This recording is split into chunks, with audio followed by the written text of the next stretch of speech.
Hello everyone, welcome back to my channel Anna's kitchen home. আজকে আমি share করব milk pudding recipe. Milk পুডিংটা এমন একটা রেসিপি যেটা আপনারা তৈরি করতে পারবেন খুব সহজেই। পানিতে ভাপে দেওয়ার কোনো ঝামেলা নেই, আর মাত্র 3টি উপকরণে এই ডেজার্টটি তৈরি করতে পারবেন।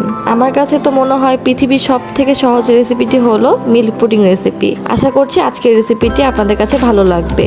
প্রথমে মিল্ক পুডিংটা জমার জন্য নিয়ে নিচ্ছি 1 টেবিল চামচ আগার আগার পাউডার। এই আগার আগার পাউডারটা আপনারা যে কোনো সুপার শপে পেয়ে যাবেন।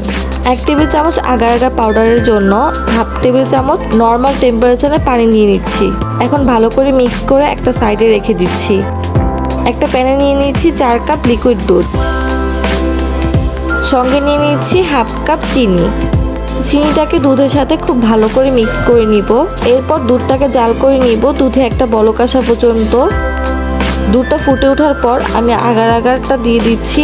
আগার আগার দেওয়ার সাথে সাথে কিন্তু দুধটা নাড়তে থাকতে হবে। এভাবে 2-3 মিনিট আগার আগার পাউডারটাকে রান্না করে নিতে হবে। দুধের সাথে আগার আগার পাউডারটা 2 মিনিটে রান্না করার পর এখন আমি দিয়ে দিচ্ছি 1 চা চামচ ভ্যানিলা এসেন্স। ভ্যানিলা এসেন্সটা দেওয়ার পর আমি ভালো করে মিশিয়ে নিচ্ছি। এখন আমি চুলাটাকে অফ করে দিব আর এই মিশ্রণটাকে নামিয়ে নিব।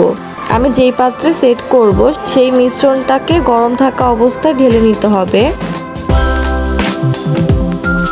এখন এই মিশ্রণটাকে রুম টেম্পারেচারে রেখে দিব। রুম টেম্পারেচারে আসার পরে এটাকে 10 মিনিটের জন্য নর্মাল ফ্রিজে রেখে দিতে হবে।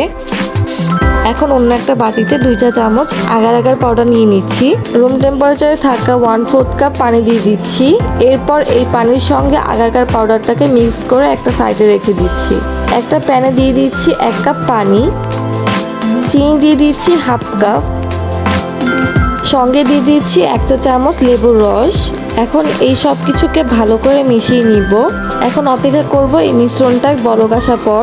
যখন খুব ভালোভাবে বলক চলে আসবে তখন এখানে আগার আগারটা দিয়ে দিব। আগার আগারটা দেওয়ার পর নেড়ে চেড়ে জাল করে নিব 2 থেকে 3 মিনিট। 2 থেকে 3 মিনিট জাল করে নেওয়ার পর এখন এখানে দিয়ে দিচ্ছি সামান্য red food colour. Milk pudding একদম সাদা হওয়ার কারণে দেখতে খুব বেশি একটা ভালো লাগে না, তাই আমি এই স্টেপটা করব। আপনারা চাইলে কিন্তু বাদ দিতে পারেন। আপনারা চাইলে একদম সাদা রাখতে পারেন মিল্ক পুডিংটাকে। ফুড কালারটা দেওয়ার পর বেশিক্ষণ জাল করা যাবে না। এই চুলাটাকে এখনই অফ করে দিচ্ছি আর এই মিশ্রণটাকে নামিয়ে নিচ্ছি। এদিকে 10 মিনিট নর্মাল ফ্রিজে রাখার পর এটা কিন্তু একদমই সেট হয়ে গেছে। এখন যেটা করতে হবে, এক সাইড থেকে একটা ছুরি দিয়ে পুডিংটা সরিয়ে সেই কালার মেশানো মিশ্রণটা দিয়ে দিচ্ছি। একটু সাবধানে দিতে হবে কারণ এই মিল্ক পুডিংটা অনেক বেশি সফট থাকে, তাই ভেঙে যেতে পারে। এবার ওপর থেকে সবগুলো মিশ্রণ দিয়ে দিচ্ছি সমানভাবে। এখন এই পুডিংটাকে ভালোভাবে সেট করার জন্য নর্মাল ফ্রিজে রেখে দিব 30 মিনিটের জন্য। আর এই 30 মিনিটে খুব ভালোভাবে পুডিংটা সেটও হয়ে যাবে। 30 মিনিট পর আমি পুডিংটাকে ফ্রিজ থেকে বের করে নিয়েছি।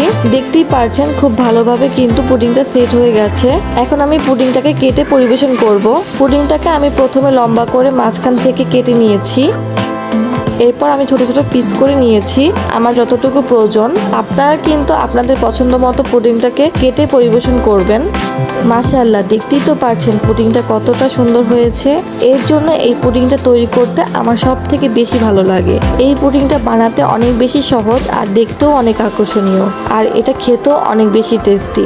আশা করছি এটা আপনারা বাসায় ট্রাই করবেন। ট্রাই করে অবশ্যই আমার কমেন্ট বক্সে জানাবেন। আশা করছি আজকের রেসিপিটি আপনাদের কাছে ভালো লাগবে। আর যদি ভালো লেগে থাকে তাহলে প্লিজ আমার চ্যানেলটি সাবস্ক্রাইব করবেন। আর যারা আগে থেকে সাবস্ক্রাইব করে রেখেছেন তাদেরকে অসংখ্য ধন্যবাদ। আজকের মতো বিদায় নিচ্ছি, সবাই ভালো থাকবেন।